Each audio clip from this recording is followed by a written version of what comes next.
I'm Dr. Daniel Hayes, and after more than 30 years working with older adults, I've noticed something fascinating.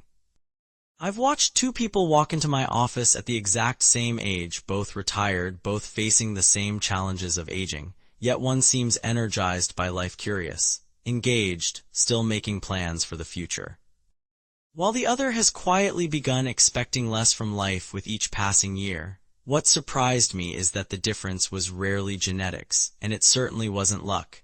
It came down to a handful of daily habits that most people never think about. In fact, one of the habits on today's list takes less than 2 minutes a day. Another has nothing to do with exercise, diet, or supplements. And the habit I saved for number 1 is something I've noticed in nearly every genuinely happy senior I've ever known. If you're over 70, let me ask you something. Do you wake up looking forward to the day, or do some mornings feel a little more routine, a little more predictable, a little less exciting than they once did? Because the habits we're talking about today aren't really about living longer. They're about staying interested in life while you live it. These are 9 rare habits that happy seniors practice almost without realizing it. And by the end of this video, I think you'll recognize at least a few that are missing from your own routine. Let's start with number 9. Number 9. They talk out loud to themselves every single day, even when no one else is in the room. I know how that might sound. Maybe it sounds like a quirk or even something to feel a little embarrassed about. It is not. It is one of the most protective cognitive habits I have come across in 3 decades of practice, and almost no one is ever taught to do it on purpose. Margaret, 76, from Tulsa, Oklahoma, came to my office worried she was losing it after she caught herself narrating her own morning out loud, reminding herself to grab her keys, telling herself where she had left her glasses. She assumed it meant something was going wrong. I had to explain to her that, in my experience, it is one of the clearest signs a brain is still working hard, not the opposite. Researchers who study cognitive aging have repeatedly found that speaking a task aloud, instead of simply thinking it, engages language and memory circuits at the same time. 2 systems firing together instead of one system working alone. That second system is often the first one to go quiet in people who decline early, simply because they stop using it. So here is what I asked Margaret to try. For 1 week, narrate her own routine out loud, in the kitchen, in the car, while getting dressed, not silently, out loud. 6 weeks later, she told me, I stopped feeling foggy and I started feeling like myself again. But talking to yourself is only the beginning. Number 8 is something almost every senior does without realizing it is working against them, and it has to do with how they get out of a chair. Number 8. They never push off the armrests when they stand up from a chair. This one sounds almost too small to matter, and that is exactly why most people miss it. I want you to pay close attention here. Because of every habit on this list, this is the one I have watched predict the next 10 years of someone's life with frightening accuracy.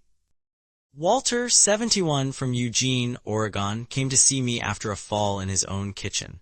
Nothing was broken, but it shook him badly enough that his daughter started talking about assisted living within the same week. When I asked Walter to simply stand up from a regular chair without using his hands, he could not do it. He pushed off the armrests without even noticing. He had been doing it for years. He had no idea what it meant, and honestly, neither did his daughter. What it meant was that his hip and leg muscles had quietly stopped doing their job, and his arms had been doing the work instead for years without anyone catching it, until the day his legs simply were not there for him on a wet kitchen floor. I put Walter on a simple daily practice, standing up and sitting down from a firm chair, 10 times, hands resting on his lap, no pushing, no momentum. The first attempt, he barely managed 3 before his legs gave out and he had to grab the armrest. He kept going anyway. 8 weeks later, Walter stood up in my office without thinking about it, looked at his daughter and said, "Tell them I'm not ready for that home yet." Number 7 is something almost everyone over 70 still does at night, and it is quietly stealing hours of deep sleep without a single symptom to warn them. Number 7. They fall asleep with a light on in the room, almost always the television, sometimes just a lamp they tell themselves they will turn off later and never do. I want you to really sit with this one because nothing about it feels dangerous. There is no fall, no diagnosis, no moment where anything obviously goes wrong. That is exactly why almost no one over 70 realizes it is happening to them night after night for years. Robert, 69, from Tallahassee, Florida, told me he slept fine because he fell asleep within minutes most nights with the news playing softly in the background. He was not lying. He genuinely believed he was sleeping fine. What he did not know, because nothing about it felt wrong from the inside, was that even low light in a room prevents the body from ever reaching the deepest stage of sleep, the stage where the brain clears out the waste it has built up all day. He was falling asleep, he was not actually resting. For 3 weeks I had him sleep in complete darkness, no television, no lamp, a thick curtain over the window. The first few nights he hated it. He told me the silence felt strange, almost too quiet, and he nearly gave up twice. By the end of the 3rd week, Robert called my office before his appointment just to say it. I haven't felt this clear-headed in the morning in years. Number 6 has nothing to do with sleep, food, or exercise, and it is the one habit on this list that almost every long-lived patient I have ever treated shares without exception. Number 6.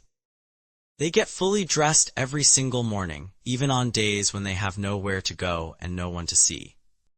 I have to be honest with you, the first time I noticed this pattern I almost dismissed it as a coincidence. But over the years I started asking patients directly and the pattern held up again and again.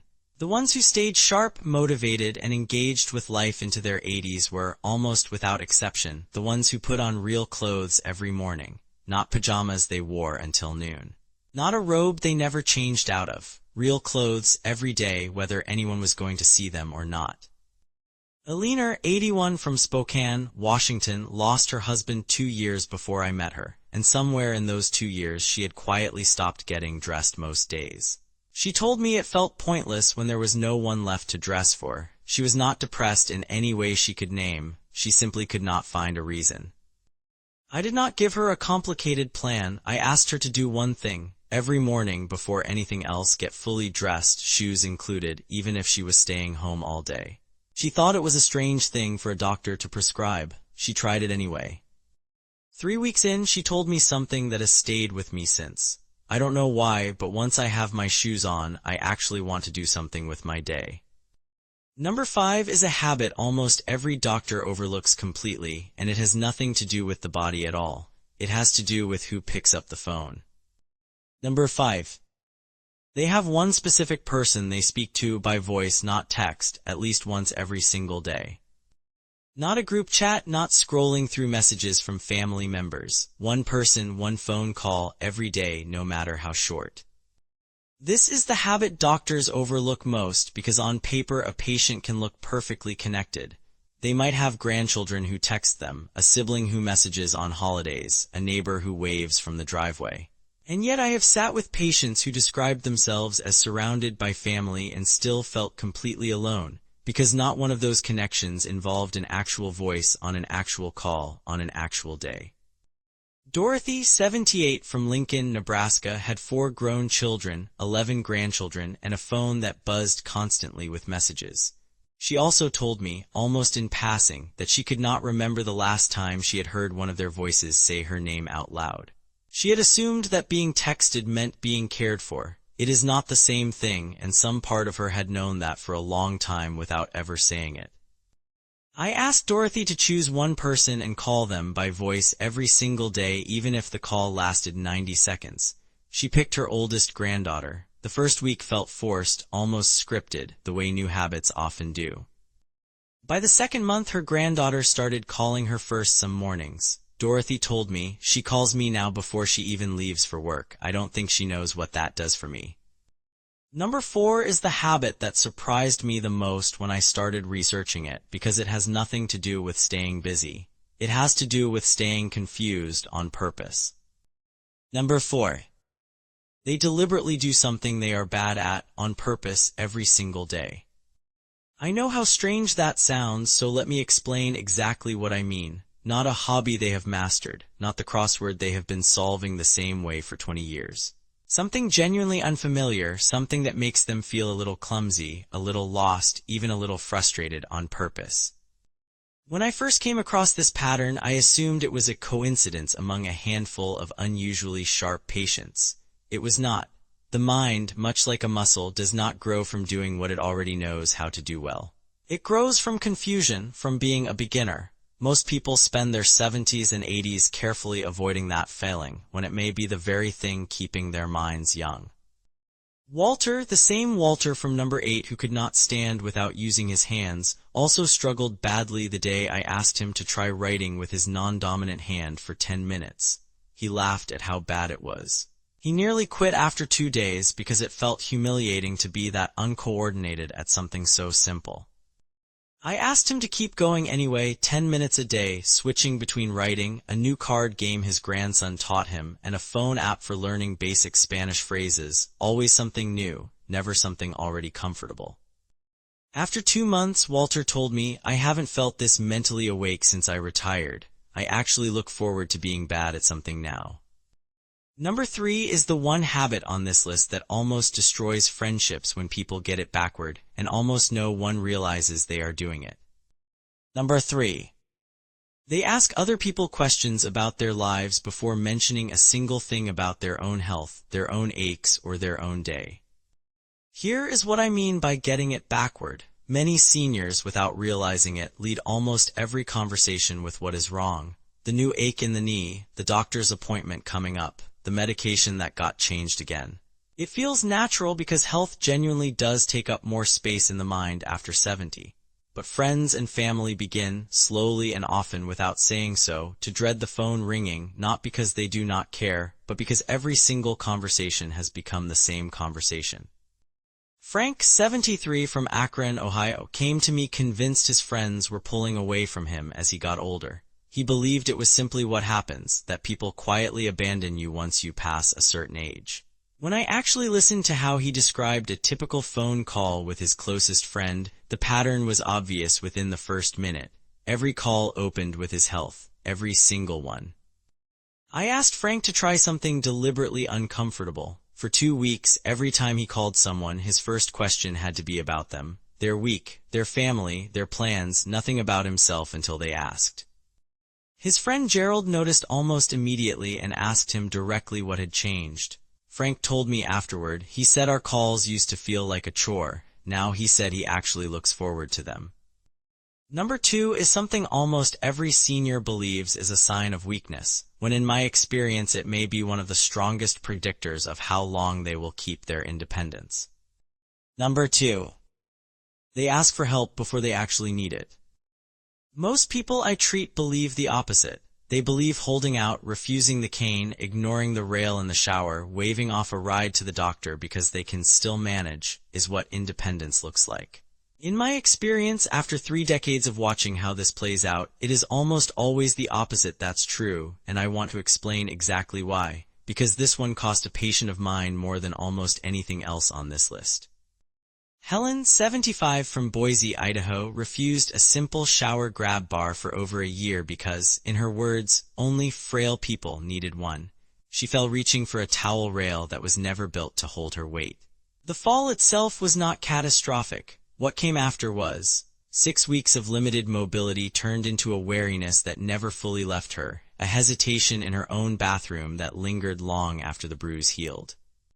What I have seen again and again is that the seniors who ask for help early, a grab bar before a fall, a hearing aid before missing half a conversation, a ride before getting too tired to drive home safely, are the ones who stay independent the longest. Asking early is not the surrender people think it is. It is the maintenance that prevents the bigger loss. After her fall, Helen had the grab bar installed, started using a cane on uneven ground without being asked twice, and told me months later, "I used to think asking for help made me old. Now I think refusing to ask is what actually would have." Number 1 is the habit I almost did not put on this list because it sounds too simple to matter. It is the single strongest predictor of long-term independence I have ever found. Number 1.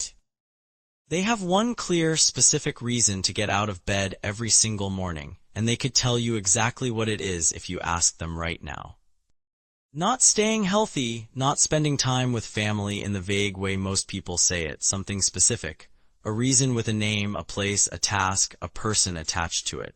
After 31 years of practicing medicine, I have come to believe this single thing matters more than diet, more than exercise, more than almost anything else on this list, because it is the difference between getting older and simply running out the clock. George, 80, from Reno, Nevada, retired from a long career and within a year told me bluntly that most days he could not find a reason to get out of bed before 11. He was not in pain. Nothing was medically wrong with him. He had simply stopped having anywhere specific to point himself toward each morning, and his body and mind had started following that lead. I did not ask George to find some grand new purpose. I asked him to find one small, specific thing attached to a particular morning that genuinely needed him.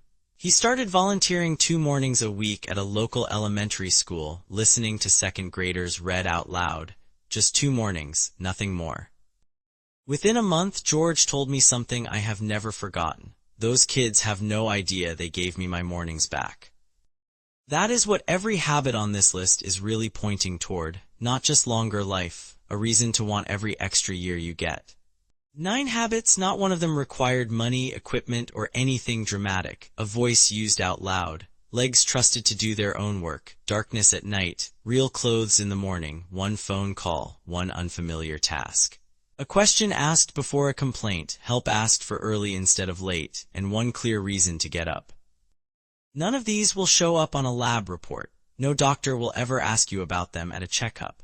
But after 31 years of sitting across from patients at every stage of aging, these are the things I have watched separate the people who are still fully living their lives at 80 from the people who are simply getting through them. You do not need all 9 starting tomorrow. Pick 1, just 1. Practice it this week the same way Margaret did, the same way Walter and Helen and George did, and watch what happens. Your story is not finished. You still have time to write the next chapter of it, and from where I sit, that chapter can be one of the best ones yet. If this video gave you something to hold on to today, the most helpful thing you can do is subscribe and share it with someone who needs to hear it, not for me, but for them. Tell me in the comments which of these 9 habits you are starting first, and tell me how it goes. I read every single one, and I will be right here when you come back. I'll see you in the next video.